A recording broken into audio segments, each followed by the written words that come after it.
Good evening बंधुरा welcome back to my channel. आमी रिंकू आमी भालो आछि। आशा करछि तोमराও যে যেখান থেকে আমার ভিডিওটা দেখছো সবাই ভালো আছো।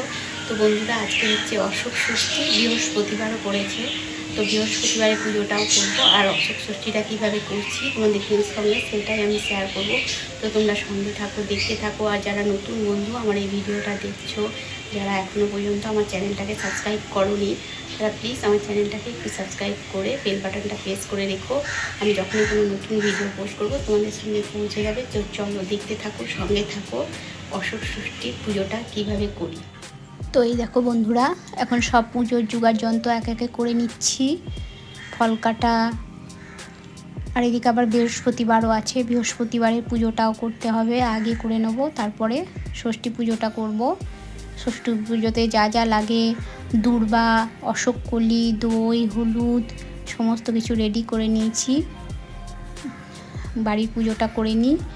এই দেখো আমার বাড়িটার পুজোরও করা হয়ে গেছে, মানে লক্ষ্মী পুজো।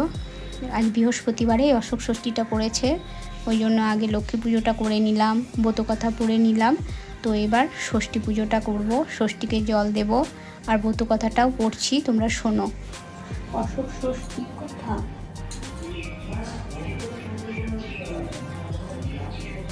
অশোক ষষ্ঠীর কথা। এক দেশে এক অশোক বনে এক মুনি বাস করত।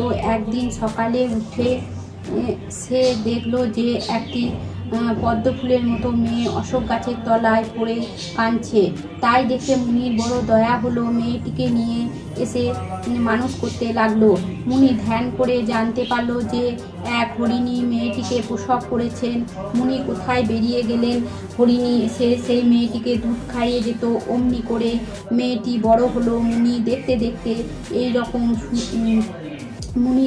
মুনি দেখলে এইরকম সুন্দরী মেয়েকে একা কুড়ে ঘরে রেখে যাওয়া উচিত নয়। সেই জন্য ভালো পাত্রের সন্ধান করতে লাগলো, কিন্তু কোথাও ভালো পাত্র পেল না। তখন মুনি বিরক্ত হয়ে প্রতিজ্ঞা করলো, কাল সকালে উঠে আগে যার মুখ দেখবো তার সঙ্গে অশোকার বিয়ে দেব। মুনি অশোক গাছের তলায় মেয়েটিকে কুড়িয়ে পেয়েছিল বলে তার নাম রেখেছিল অশোকা। দৈবে কাল সকালে উঠে মুনি দেখলে যে একজন রাজপুত্র লোক নমস্কার করে দুয়ারে দাঁড়িয়ে আছে। মুনি রাজপুত্রকে জিজ্ঞাসা করলে, তুমি কে? রাজপুত্র বললে, আমি মৃগয়া করতে এসেছিলাম। কাল রাতে বড় জল হওয়ায় আপনার কুঠিরে আশ্রয় নিয়েছি। এই কথা শুনে মুনি ভারী সন্তুষ্ট হলো। তারপর বললে, দেখো বাবা, আমার একটি মেয়ে আছে, তার সঙ্গে তোমার বিয়ে দেব, আর সেই মেয়েটি তোমায় নিতে হবে। এই কথা শুনে মুনি অশোকার হাত ধরে এনে রাজপুত্রের হাতে সঁপে দিল। আর মেয়েটিরও চলে কতগুলো অশোক ফুল ও বীজ বেঁধে দিল। মেয়েটির আঁচলে কতগুলো অশোক ফুল আর বীজ বেঁধে দিল। বললে, দেখ মা, এই ফুলগুলো শুকিয়ে রেখে চৈত্র মাসে অশোক ষষ্ঠীর দিন খাবে, আর অশোক বীজগুলো আমার এখান থেকে যাওয়ার সময় বরাবর 2 হাতে করে ছড়াতে ছড়াতে যেও। রাজপুত্রের বাড়ি পর্যন্ত অশোক ফুলের গাছ হবে। যদি কোনো দিন তোমার কোনো বিপদ ঘটে, তাহলে এই গাছের ছাদ ধরে বারবার আমার কাছে এসো, আর অশোক ষষ্ঠীর দিন কখনো অন্ন হার করো না।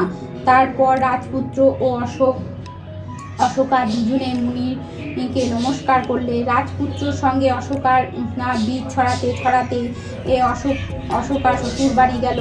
আর সেখানে যেতেই শ্বশুর শাশুড়ি বউ বরণ করে ঘরে তুললে। কিছুদিন পরে অশোকার 7 ছেলে আর 1 মেয়ে হলো। তাদের বিয়ে থা হলো। শ্বশুর শাশুড়ি স্বর্গে গেল। চৈত্র মাসে অশোক ষষ্ঠীর দিন শ্বশুরের শ্রাদ্ধ। সন্ধ্যের সময় অশোকা বউদের বললে, আজ অশোক ষষ্ঠী, আমি আজ ভাত খাবো না। তখন বউয়েরা তাড়াতাড়ি মুগ কলাই সিদ্ধ করে দিল। অশোকা খেয়ে দিয়ে শুয়ে। তারপর দিন সকালে অশোকা উঠে দেখে কেউ ঘরের দোর খোলেনি। অনেক ডাকাডাকি, যখন কেউই উঠল না, তখন ঘরের দরজা ভেঙে দেখলেও সবাই মরে আছে। অশোকা কিছু বুঝতে পারল না, কেঁদে কাঁদতে লাগলো। এমন সময় সে মুনির কথা মনে পড়ল। অশোকা তখন সেই অশোক গাছের ছাদ ধরে বরাবর মুনির কাছে চলে এসে কাঁদতে লাগলো। বললে মুনি শুনে ধ্যান করে সব জানতে পারলো। তখন বললে, দেখ তুই যে খড়ে আগুনে মুগ ডাল সিদ্ধ করেছিলিস, খেয়েছিলিস, সেই ঘুঁটেতে একটা ধান ছিল, আর সেই ধান ফুটে খই হয়ে তোর হাঁড়িতে পড়েছিল, সেই জন্যই তোর এই সর্বনাশ হয়েছে। তা তুই আর ভাবিস না, এই কমণ্ডলের জল নিয়ে গিয়ে সকলের গায়ে ছড়িয়ে দে যা, তাহলেই সবাই বেঁচে উঠবে। আর প্রত্যেক বছর চৈত্র মাসে শুক্লপক্ষের দিন মুগ কলায় অশোক ফুলের কলি দিয়ে মা ষষ্ঠীর পুজো করে 6টি মুগ কলায় আর অশোক কলি দই দিয়ে খেয়ে তবেই অন্য কিছু খাবি। মুনির কথা শুনে অশোকা ছুটতে ছুটতে সেই গাছের ছাদ ধরে রাজপুরীতে ফিরে এলো। তাড়াতাড়ি এসে সকলের গায়ে জল দিলে সবাই উঠে বসে বলল, এত বেলা হয়ে গেছে, কেউ আমাদের ডাকুনি কেন? অশোকা তখন সমস্ত কথা বললে সবাই খুব আশ্চর্য হয়ে গেল। ক্রমে সমস্ত রাজ্যে এই কথা ছড়িয়ে পড়ল। সবাই ষষ্ঠীর মাহাত্ম্য শুনে ষষ্ঠী পুজো করতে লাগলো। রাজ্যে সবাই আর মরতে হুমকি দিলেন।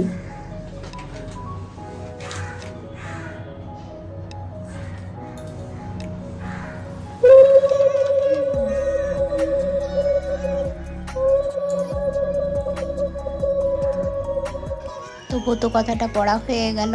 এবার আমি একটু ঠাকুরদিকে ধূপ প্রদীপ দেখিয়ে দিচ্ছি মা ষষ্ঠীকে। আজকে আমাদেরকে 7টা করে অশোক কলি আর দই আগে মুখে দিতে হয় পুজো করার পর, তারপর ফল অন্য কিছু আহার করতে হয়। আজকে লক্ষ্মী খেতে হয় না। তো দেখো আমার পুজো এখন কমপ্লিট, আর কিছু পুজো আছে, আমি মালা করি, মালাটা করে নিই, তাহলে আমার পুজো আজকে কমপ্লিট হয়ে যাবে। এরপরে আমি চলে যাব রান্নাঘরে, দেখি কি রান্না বান্না করা যায়। তো মালাটা করে নিই। তোমাদের কার কার আজকে অশোক ষষ্ঠী আছে একটু কমেন্ট করে বলবে বন্ধুরা। তো আমার এখন ঠাকুর ঘরের কাজ শেষ, এখন রান্নাঘরের কাজ। বন্ধুরা পুজো তো হয়ে গেল দেখলে, এখন রান্নাঘরে চলে এসেছি। আজ তো অশোক ষষ্ঠী, লক্ষ্মী খাবো না আমরা, ভাত কিংবা মুড়ি কোনো কিছুই খাবো না। তো দেখি আজকে কি রান্না করা যায়। তো পুজো টুজো করে পাউরুটি, কলা আর একটু আমার হাজবেন্ড আলুর তরকারি করেছিল আর মিষ্টি খেয়েছি। তো এখন দুপুরের জন্য কি বানানো যায় দেখি, চলো তোমরাও দেখতে থাকো, সঙ্গে থাকো। আজকে ভাবছি আমি কাউন চাল হয় না, যে কাউন চালের পোলাও বানাবো। তো তোমাদের সঙ্গে ভাবলাম কাউন চালের পোলাওটা শেয়ার করি। উপোসবারে ওই খিচুড়ি খাওয়া যায়, কিন্তু দেখো এখন গরমে খিচুড়িটাও তো ভালো লাগে না, তো আমি ভাবলাম পোলাওটাই করি। তো তোমরা সঙ্গে থাকো, দেখতে থাকো, কেমন? চলো। এই দেখো বন্ধুরা, আমার মেয়ে পাখিগুলোকে স্নান করাচ্ছে। এই দেখো পরিষ্কার করছে, স্নান করাচ্ছে। ওই দেখো ওকে করে দিয়েছে, ওদের দুজনকে পরিষ্কার করে দিয়েছে, আর এদেরকে করছে পরিষ্কার। কটা আছে রে এরা? 3টে? রাত 7টা ছিল মনে হয়, মরে গেছে। উড়ে যায়নি, মরে গেছে।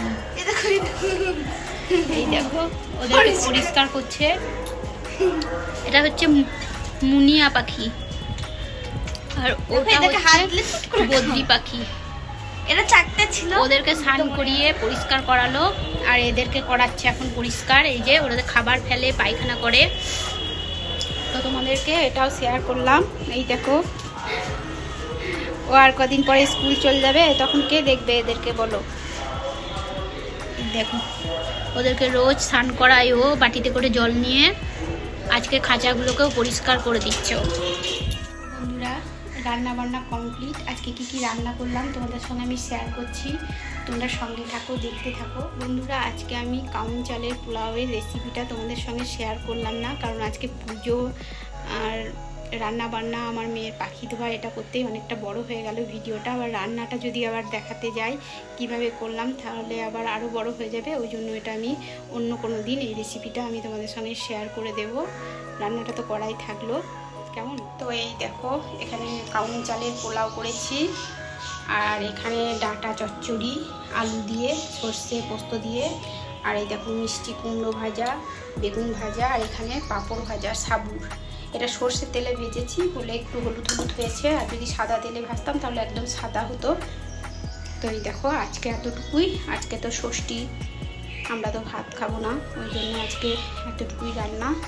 তো বন্ধুরা সব রান্নাবান্না শেষ। এই দেখো শেষে গ্যাসে ভাত বসিয়ে দিয়েছি, মানে আমার কারখানার জন্য ভাত খাবে, আর ছেলে খায় তো খাবে, নাহলে পোলাও খেয়ে নেবে। তো বন্ধুরা আজকের মতো এইটুকুই। আমার ভিডিওটা আমি এখানে এন্ড করছি। তো যদি ভালো লাগে লাইক কমেন্ট শেয়ার করে দিও, কেমন? টাটা।